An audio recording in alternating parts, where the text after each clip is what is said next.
Welcome back to reaction. मैं हूं मुनीब और आज की वीडियो के टाइटल से एक चीज़ तो मुझे पता चल गई है कि पाकिस्तान के एजुकेशनल इंस्टीट्यूट्स में जो होली पे बैन था वो हट गया है। बाकी इसका टाइटल पूरा जो है वो ये है कि Pakistan says West has money for war but not for Pakistan. आगे वही होली वाला कि बैन हट गया है। तो चलें, एक चीज़ तो पता चल गई है कि होली से बैन हट गया है, जो कि एजुकेशनल इंस्टीट्यूट्स पे होली सेलिब्रेट करने पे जो बैन था। दूसरा जो है कि पाकिस्तान ने ज़ाहिर बात है किसी ऑफिशियल नहीं कहा होगा, तो किसने क्या बात की है ये तो वीडियो देख के पता चलेगा। तो पहले देखते हैं वीडियो, फिर उस पर डिस्कशन करते हैं, स्टार्ट करते हैं।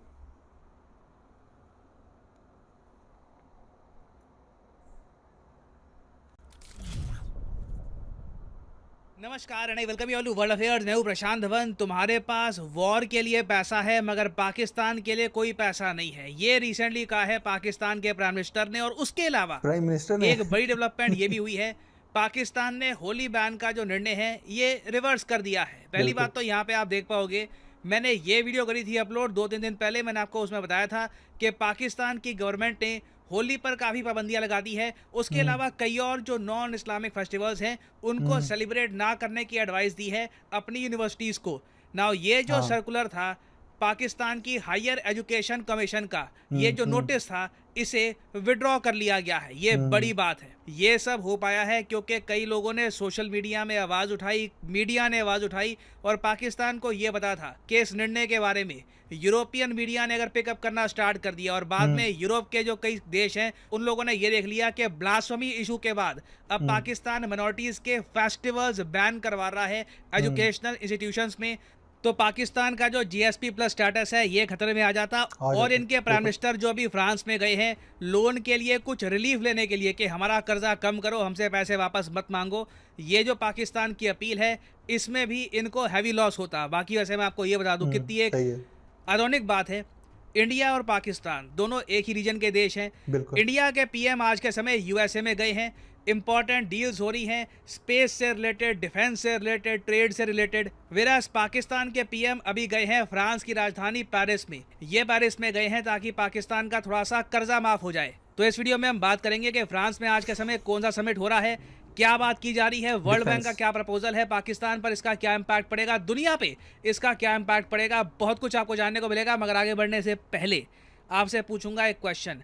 हाल ही में दुनिया के सबसे ज़्यादा लिवेबल सिटीज़ की लिस्ट सामने आई है कि रहने के लिए सबसे ज़्यादा बेहतरीन शहर दुनिया में कौन से हैं। ये लिस्ट तैयार करता है इकोनॉमिस्ट इंटेलिजेंस यूनिट। आपको बताना है कि दुनिया की सबसे ज़्यादा बेस्ट सिटी कौन सी है रहने के लिए। ये है यहाँ पे आपकी ऑप्शंस, न्यूयॉर्क, वियना, बर्लिन या फिर टोक्यो। कमेंट सेक्शन में करिए उत्तर, सही आंसर मैं आपको दूंगा वीडियो के एंड में।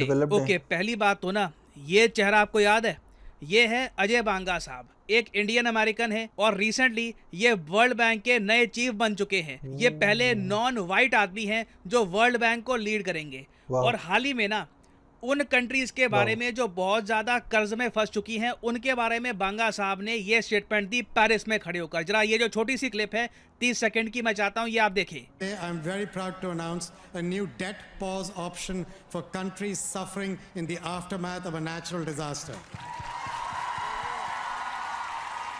What that does is it gives leaders like me a break from repaying their debts so they can focus on recovery. They shouldn't need to worry about paying the bills. They should feel the hand of the World Bank on their back, not in their face. And that was made possible because of you. अच्छा, तो यहाँ पे आपने देखा बांगा साहब खड़े थे Eiffel tower के सामने। आईफल टावर जैसे कि आप लोग जानते हैं फ्रांस की जो राजधानी है पेरिस, वहाँ पे आपको मिल जाएगा। अब यहाँ पे देखो इंटरेस्टिंग बात यह है कि पेरिस में ना आज के समय समिट हो रहा है इस बात को लेकर कि जो देश बहुत ज़्यादा कर्ज में फंस चुके हैं उनके लिए हम क्या करें। क्योंकि अब कई देश है, फॉर एग्जांपल पाकिस्तान का केस ले लो, पाकिस्तान कर्ज में है, फिर पाकिस्तान में रिसेंटली बाढ़ भी आ गई, पाकिस्तान को जो थोड़ा बहुत टैक्स मिलता था, इनकी सरकार को जो थोड़ा बहुत टैक्स मिलता था उसमें और कमी आ गई। तो ऐसे कंट्रीज का हम क्या करें, इसको लेकर निर्णय लिए जा रहे हैं। वर्ल्ड बैंक ने अभी तक ना ये निर्णय लिया है कि ये लोग डेट पॉज की ऑप्शन देंगे हर कंट्री को कि अगर मान अच्छा। लो आपने वर्ल्ड बैंक से उधार लिया है, उधार के बाद आपके देश में भूकंप आ गया या फिर कोई और प्रॉब्लम आ गई, हाँ। तो ऐसा नहीं है कि आपको उस स्थिति में भी लगातार without any pause world bank की जो किस्तें हैं ये लगातार पे करनी अच्छा, है। अच्छा, अच्छा, आप उस वक्त डेट पॉज कर सकते टाइम हो, रिलीफ कुछ मिला है। महीने के लिए आप वर्ल्ड बैंक को पैसा ना दो तो भी चलेगा। आपने पैसे देखा पूरे देने, बांगा साहब कह रहे थे टाइम कि मिल वर्ल्ड जाता है। बैंक का okay, okay, okay, main okay. मकसद ये है कि कंट्रीज को ये ना लगे कि वर्ल्ड बैंक का हाथ उनके बिल्कुल चेहरे पे आ रहा है, उनको लगे कि वर्ल्ड बैंक का हाथ उनकी पीठ पे है, उनको सपोर्ट हाँ। कर रहा है। तो अपने आप में देखिए वर्ल्ड बैंक का बहुत अच्छा स्टेप है, इंडिया ने इसके पीछे क्रिटिकल रोल निभाया है और इनडायरेक्टली आप कह लीजिए पाकिस्तान को कहीं ना कहीं इससे लाभ होगा। बट हाँ। पाकिस्तान की समस्या इतनी बड़ी है कि इससे इनका कुछ ना होता। वर्ल्ड बैंक ओके, से राहत ओके। मिल भी गई तब भी पाकिस्तान खुश नहीं है। इन्हें उसके बियॉन्ड भी बहुत कुछ चाहिए, जैसे हाँ। कि पेरिस क्लब की हेल्प। पेरिस क्लब के बारे में आपने सुना होगा, बिल्कुल। 22 कंट्रीज का ग्रुप है। ये काफ़ी बार जो बिल्कुल डेड में डूबे हुए देश हैं उनकी हेल्प करता है लोन प्रोवाइड करके। मरे इन हुए। लोगों ने अभी तक पाकिस्तान को कुछ भी हेल्प ऑफर नहीं करी है। पाकिस्तान ने भी उसके रिस्पॉन्स में कहा है कि ठीक है, हम भी पेरिस क्लब की हेल्प नहीं चाहते। बट अच्छा। Time is ticking. एक आप कह लीजिए टाइम बॉम्ब, एक फाइनेंशियल टाइम बॉम्ब है पाकिस्तान में जो लगातार टिक कर रहा है, क्योंकि इन लोगों को 2026 तक 77 बिलियन डॉलर्स रीपे करने हैं। हाँ। ये एक बड़ा फाइनेंशियल बॉम्ब है पाकिस्तान के लिए, और अभी तक पाकिस्तान के पास कहीं से भी इन एनी वे शेप और फॉर्म इतना पैसा नहीं आया कि ये आया। अमाउंट ये लोग रीपे कर पाएंगे। तो देखिए पाकिस्तान अभी के लिए डिफॉल्ट को अवॉइड तो कर रहा है कि चाइना से 1 बिलियन आ गए, सऊदी अरेबिया से 2 बिलियन 3 बिलियन आ गए, बट धीरे धीरे जैसे जैसे 2026 आ रहा है ना, पाकिस्तान को 1-2 बिलियन डॉलर से कुछ हेल्प नहीं मिलेगी। नहीं मिलेगा। फिर देखिए अगर पाकिस्तान का कुछ होगा तो एक ही सोल्यूशन होगा, ये देश बेचा जाएगा। मैं कोई अल्लाह ना यहाँ करे, पर तौबा। नेगेटिव तरीके से नहीं कह रहा कि मुझे बड़ी खुशी हो रही है ऐसा वगैरह। मैं यहाँ पर एक बहुत ही सीरियस बात कह रहा हूँ। पाकिस्तान को लिटरली अपने एसेट्स बेचने होंगे।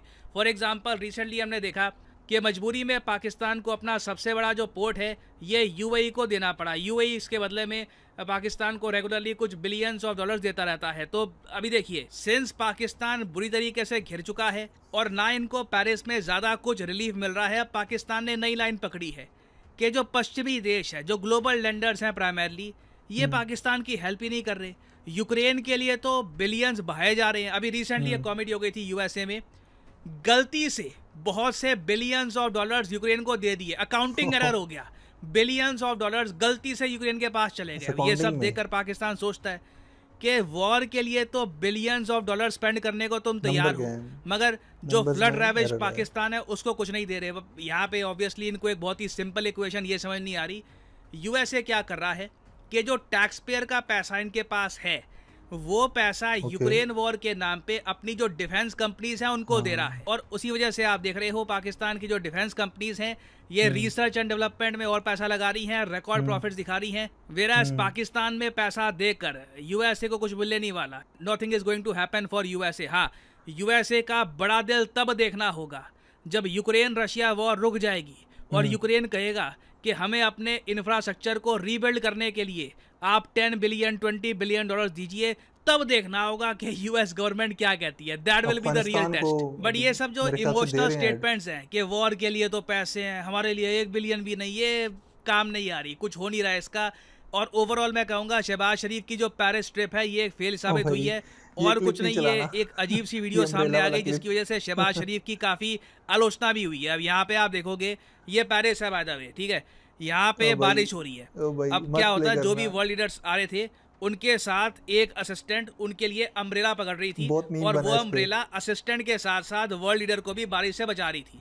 अब शहबाज शरीफ को पता नहीं क्या हो गया, इन्होंने यहाँ पे इस लेडी को ये कहा कि मैडम आप अम्ब्रेला मुझे दे दो। इनको लगा कि हाँ, मैं खुद पकड़ूंगा।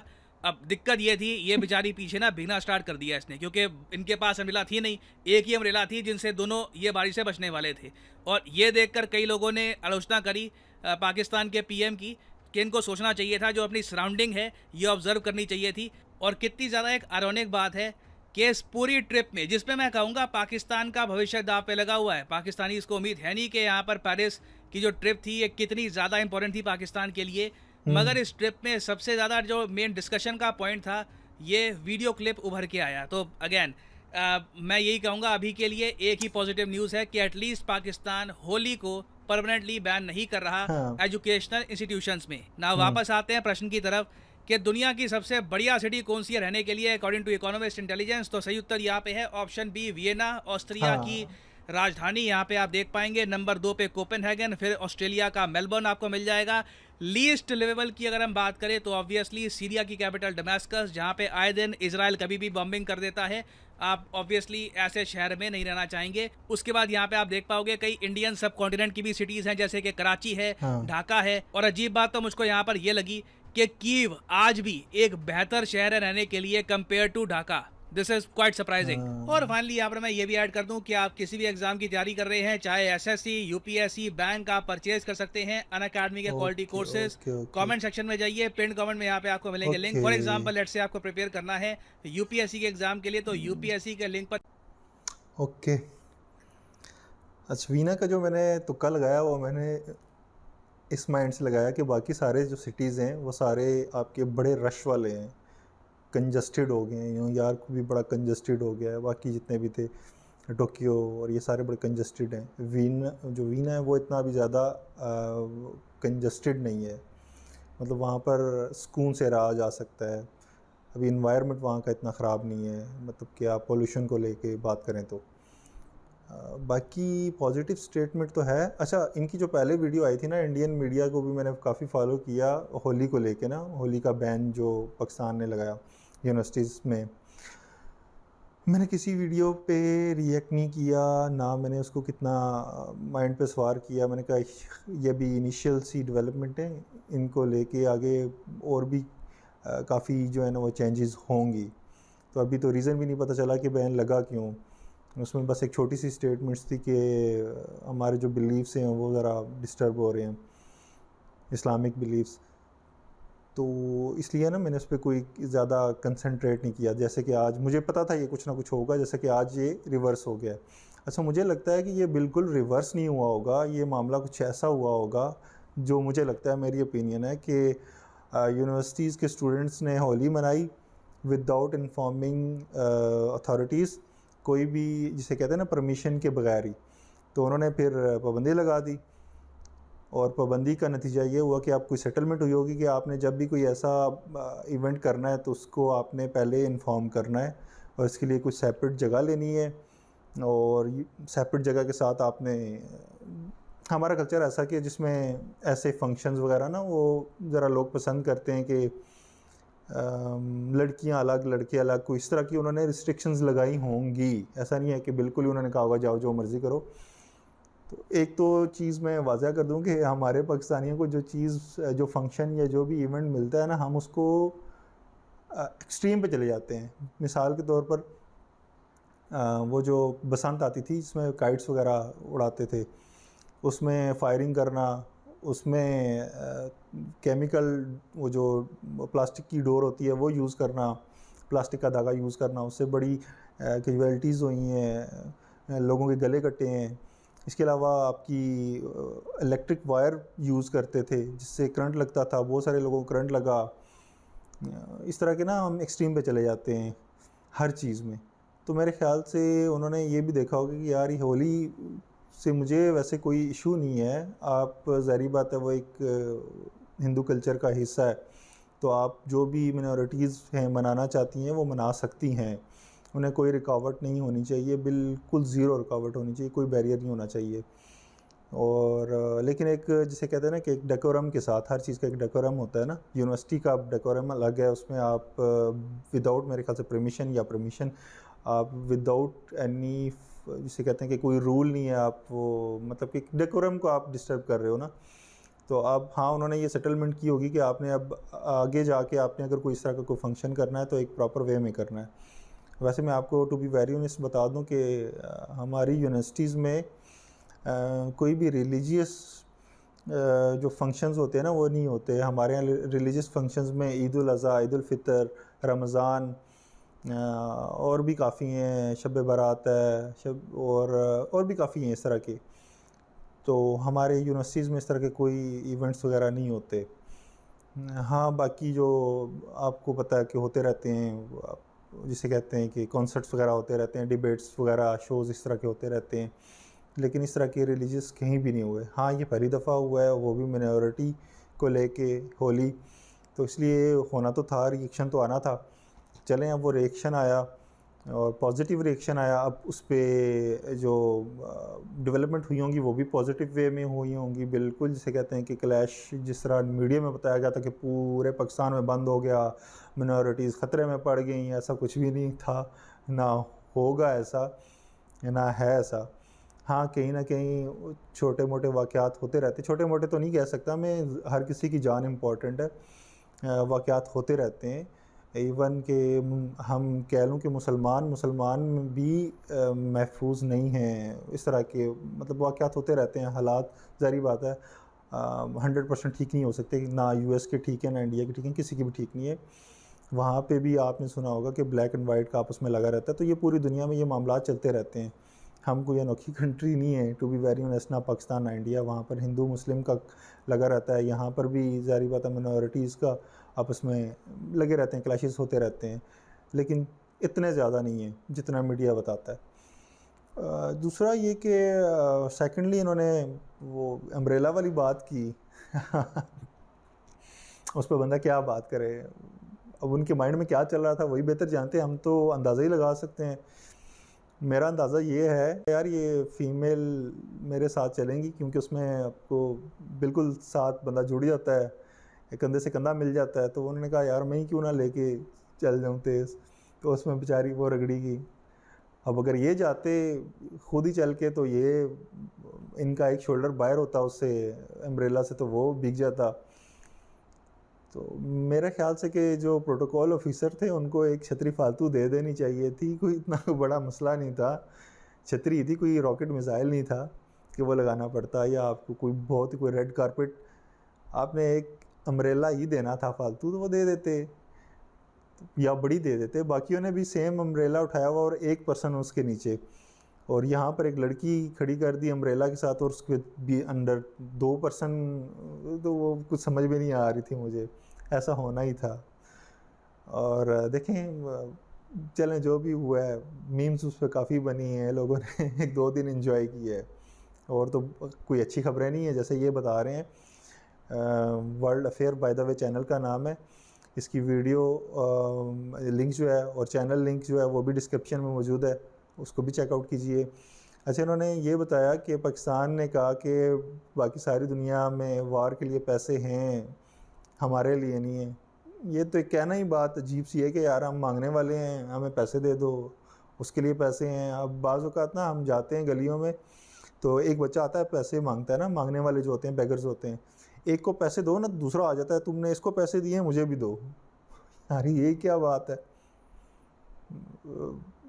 अब मैं क्या बोलूँ इस पर, बस रहम करे अल्लाह, रहम करे हमारे हालात पे।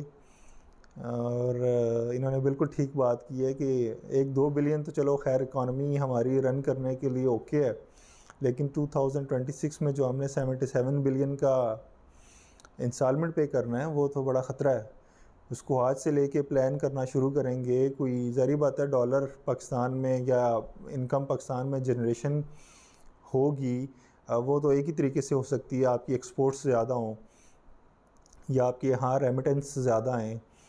तो एक्सपोर्ट्स का तो मामला आपको पता ही है क्या है क्या नहीं है, तो मुश्किल ही लग रहे हैं। उन्होंने बिल्कुल ठीक कहा, ये बहुत मुश्किल लग रहे हैं, बहुत मुश्किल लग रहे हैं। फिर भी चलें, अच्छी पॉलिसीज़ अगर बनाएंगे तो इसमें कुछ ना कुछ तो हो ही जाएगा। बाकी big thumbs up to India. उनका एक और जो बंदा है वो CEO लेवल या लीडर लेवल पे पहुंच गया है दुनिया की फेमस जिसे कहते हैं कंपनीज़ या इंस्टीट्यूशंस में। वर्ल्ड बैंक के आपके CEO मेरे ख्याल से लीडर जो भी हैं वो अपॉइंट हुए हैं, तो ये एक आपके लिए बड़ी गुड न्यूज़ है, कंग्रेचुलेशंस। तो उन्होंने भी अच्छी बात की है हमारे जैसे कंट्रीज़ के लिए कि जिनका डेट है और उन पे नेचुरल जिसे कहते हैं डिज़ास्टर्स वगैरह से गुजरे हैं, जैसे हमारे यहाँ फ्लड में थे, तो उनके लिए को पॉज का मतलब है कि जैसे उन्होंने बताया कि जहाँ पर उन्होंने 5 साल में इंस्टॉलमेंट देनी थी वो 6 साल हो जाएंगे, 7 साल हो जाएंगे, लेकिन उन्होंने इंस्टॉलमेंट पूरी देनी है। हाँ, टाइम मैटर करता है, वो जो टाइम हमें मिलेगा उसमें हमारा प्रेशर कम होगा। हम अगर अच्छी पॉलिसीज़ का सहारा लेते हैं, अच्छी पॉलिसीज़ को अडॉप्ट करते हैं, तो हम कुछ ना कुछ गो थ्रू हो जाएंगे उसमें से। तो उम्मीद है कि ऐसा ही होगा जैसा मैंने कहा है कि गो थ्रू हो जाएंगे उसमें से। बाकी सपोर्ट कीजिए, सब्सक्राइब, कमेंट, लाइक, और नेक्स्ट कौन सी वीडियो हो उसके बारे में लाजमी बताएं, कमेंट में बताएं। तो मिलते हैं अगली वीडियो में, तब तक गुड बाय।